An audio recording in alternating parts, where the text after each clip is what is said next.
Back नाज़रीन, वापस आ चुके हैं हम। जैसा कि आपको पता ही है कि आज हमारे साथ लेजेंड शबनम जी मौजूद हैं और इस वक्त हम डाइनिंग टेबल पे हैं और इनके बहुत ही करीबी मेरा ख्याल है कि मैं इनको भाई कहूँ, क्योंकि उन्होंने मुझसे आते यही बोला था कि मैं इनका सगा भाई नहीं हूँ लेकिन सगे भाइयों से बढ़कर हूँ, है ना। ज़ुबैर साहब अस्सलाम वालेकुम जी।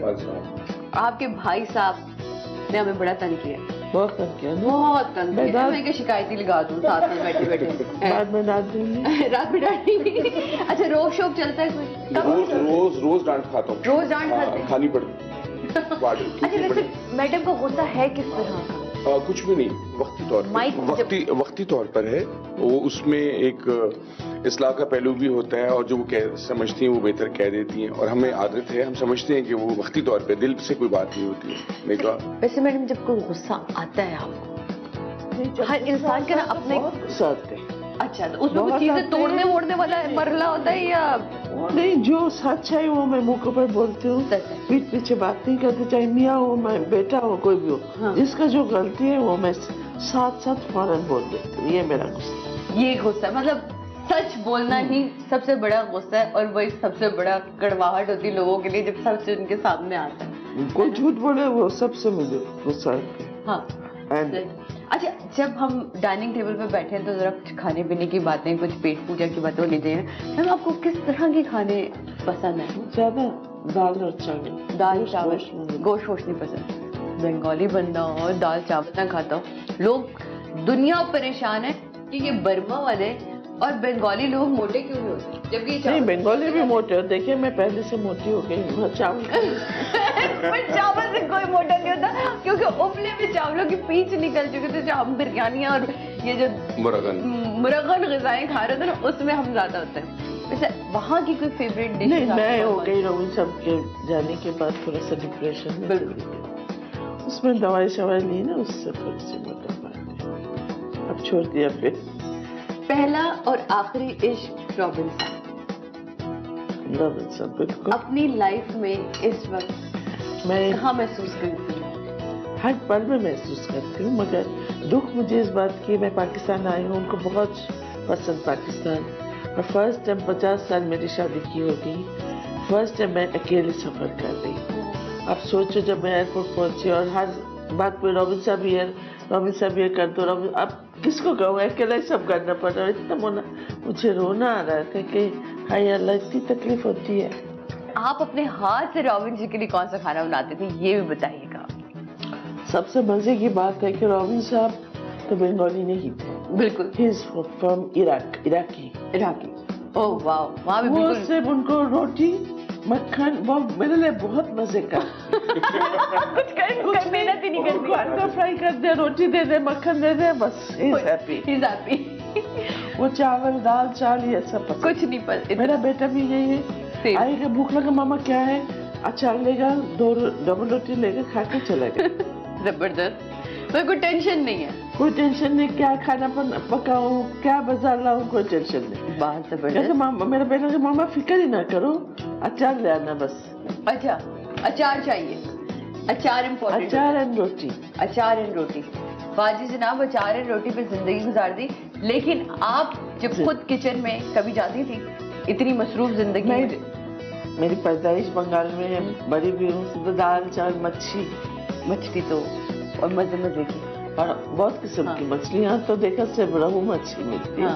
वहाँ इतने किस्म की मच्छी मिलते हैं। तो जनाब, अब हम ऐसा करते हैं कि यहाँ से उठेंगे और हम जाएंगे बाहर, क्योंकि मैम को नेचर से बहुत प्यार है। तो चाय वाला जो सिस्टम है ना, जो मैंने और आपने चाय पीनी है, वो बाहर बैठ के पिएंगे और वहाँ कुछ करेंगे दिल से दिल की बातें, है ना, जो थोड़ी सी दिल के करीब होती हैं, लेकिन उन्हें करते हुए कभी कभी आंखों में आंसू भी आते हैं और चेहरे पे हंसी भी आती है। कि वो बातें जो आज मैं करूंगी मैडम से, क्योंकि आज मुझे ये मौका मिला है। तो चलिए मेरे साथ बाहर आ जाइए आप लोग भी।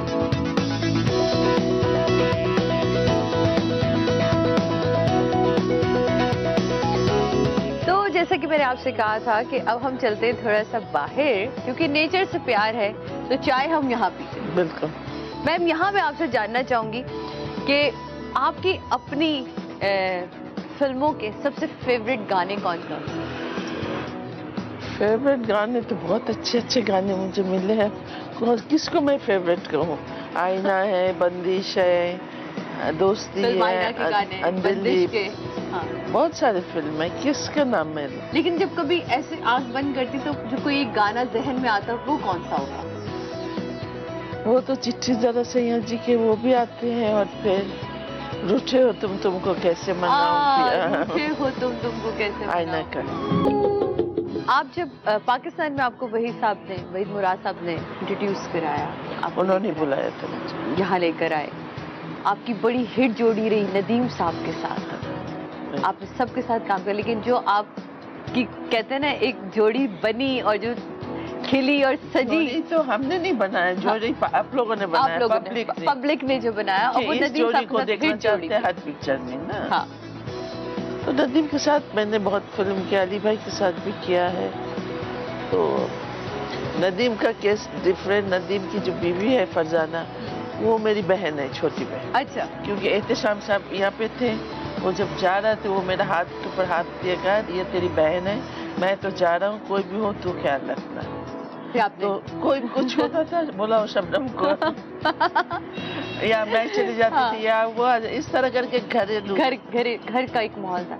हम लोग ने बड़ा गोल्डन टाइम देखा है। उस टाइम में साजिशें नहीं थी, एक दूसरे को काटना नहीं था, एक दूसरे की टांग खींचना नहीं थी। देखिए मैं जब आई 68 में यहाँ, उस वक्त शमी उमारा थी, जेब थी, बिल्कुल सभी थे, नया सुल्ताना थे, सबिया भाभी थी, सब थे, मगर कभी किसी के, और सबने वेलकमिंग, सब वेलकमिंग। अच्छा, इंडस्ट्री में हमेशा एक दौड़ रही है, नंबर 1, मैं नंबर 1, वो नंबर 1, ये नंबर 1, हीरोइन नंबर 1।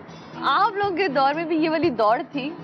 हाँ, आपने बड़ा राज किया है इंडस्ट्री। दौड़ तो थी, मगर कभी उधर ध्यान ही नहीं आया मुझे, और सोचा ही नहीं कि मैं नंबर 1 हूँ।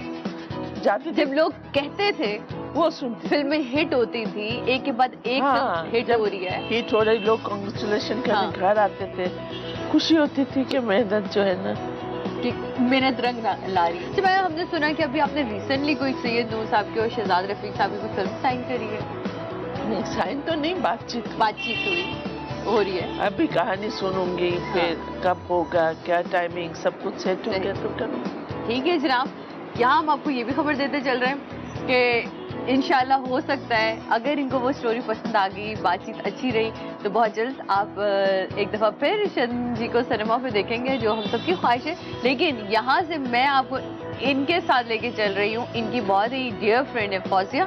फौजिया के घर जाते हैं, उनसे थोड़ी गपशप करते हैं और जानते हैं कि ये जितनी बेहतरीन एक्ट्रेस हैं उतनी बेहतरीन दोस्त भी हैं, या कहीं कहीं डंडी मार जाती हैं। ये हम आज आके जानते हैं जनाब।